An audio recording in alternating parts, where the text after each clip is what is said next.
ആറന്മുള വള്ളസദ്യക്കിടെ പള്ളിയോടങ്ങൾക്ക് ഭീഷണിയായി പമ്പ നദിയിലെ മണൽപ്പുറ്റുകൾ. പള്ളിയോടങ്ങൾ മണൽത്തിട്ടയിൽ ഇടിച്ചു നിൽക്കുന്നത് പതിവ് സംഭവമാവുകയാണ്. കടുത്ത വേനലിൽ നദിയിലെ വെള്ളം കുറഞ്ഞതും പ്രതിസന്ധിയിലാക്കുന്നുണ്ട്.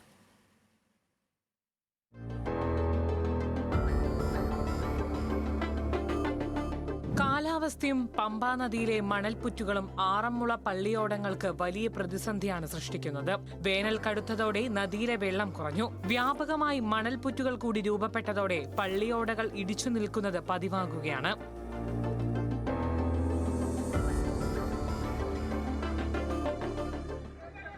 പല സ്ഥലത്തും വെള്ളം ഉറച്ച് ആളിറങ്ങി വരെ നടന്നു വരേണ്ട ഒരു അവസ്ഥയിലേക്ക് വരുന്നു. ഇത് വലിയ ബുദ്ധിമുട്ടാണ്. പിന്നെ പല സ്ഥലങ്ങളിലും മണൽപ്പുറ്റുകളും കമ്പുകളും ഒക്കെ ഉണ്ട്. അതൊക്കെ ഭയങ്കരമായിട്ട് ഞങ്ങളെ ബാധിക്കുന്നുണ്ട്. കഴിഞ്ഞ വർഷങ്ങളിൽ ഇത്രയും വെള്ളം കുറഞ്ഞിട്ടില്ല. ഈ വർഷം വല്ല ഇതായിട്ടുണ്ട്.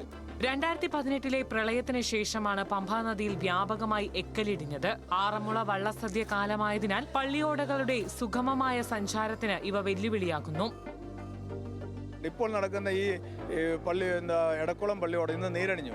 അവർക്ക് വരാൻ ഏറെ ബുദ്ധിമുട്ടുണ്ടായിട്ടുണ്ട്. അവർ വന്നിട്ടില്ലെന്നാണ് ഞങ്ങൾ അറിയുന്നത്. അപ്പോൾ അതൊരു ആചാര ലംഘനമായിട്ട് പോവുകയാണ്. അപ്പോൾ ആ പള്ളിയോടങ്ങൾക്ക് കരയുടെ വികാരമാണ്. അതിവിടെ വരുവാനും ഭഗവത് സന്നിധിയിൽ സന്ദർശിക്കുക, ഇവിടെ വരുവാനും തൊഴുവാനും ഈ ഭക്തിസാന്ദ്രമായ ഈ സദ്യയിൽ പങ്കെടുക്കുവാനും ഒക്കെ കഴിയുന്നില്ലെന്ന് പറയാൻ അവരുടെ വികാരമാണ്, അവരുടെ ആചാരമാണ്. അതിനെല്ലാം എതിര് വരികയാണ്. അതുകൊണ്ട് ഇത്തരം കാര്യങ്ങളെ നമ്മൾ ഇതോടെ നോക്കിക്കാണാൻ ആഗ്രഹിക്കുന്നില്ല. പ്രതിഷേധമാണ്. സർക്കാർ അടിയന്തരമായി വകുപ്പുകളെ ഏകോപിപ്പിച്ചുകൊണ്ട് ഇതിനുള്ള ശാശ്വത പരിഹാരം ഉണ്ടാക്കി തരണമെന്നാണ് ഞങ്ങളെ സംബന്ധിച്ച് പറയാനുള്ളത്. മണൽപ്പുറ്റിലിടിച്ച് പള്ളിയോടകൾക്ക് കേടുപാട് സംഭവിക്കുന്നതും പതിവാണ്. സത്രക്കടവിൽ അടുക്കാൻ പറ്റാത്തതും പകുതി വഴിയിൽ യാത്ര അവസാനിപ്പിക്കേണ്ടി വരുന്നതും ചടങ്ങ് പൂർണ്ണമായും പൂർത്തിയാക്കാൻ കഴിയാത്ത അവസ്ഥ ഉണ്ടാകുമെന്ന് ഭക്തർ പറയുന്നു. ന്യൂസ് മലയാളം, പത്തനംതിട്ട.